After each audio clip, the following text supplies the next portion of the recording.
Liebe Besucher, die Bodenschätze zählen zu den wichtigsten natürlichen Ressourcen unseres Planeten und spielen eine bedeutende Rolle in der Entwicklung der menschlichen Zivilisation. Eine dieser Ressourcen ist Granat, die ein Exemplar in der Naturabteilung des Nationalmuseums ausgestellt ist. Granat ist eines der ältesten und herleuchtenden Minerale der Menschheit. Sein Name leitet sich vom lateinischen Wort Granatum ab, der als Granatapfelkern enthält. Seit der Antike es wird als Einhalbdelstein geschätzt. Granat gehört zu den Silikatmineralen von reichen Farblos von Rot, Grün, Gelb, Orange, Braun und sogar farblos.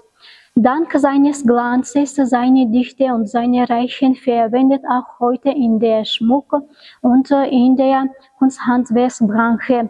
Liebe Zuschauer, wenn Sie mehr über diese erstaunliche Granat erfahren möchten, dann willkommen im Nationalmuseum.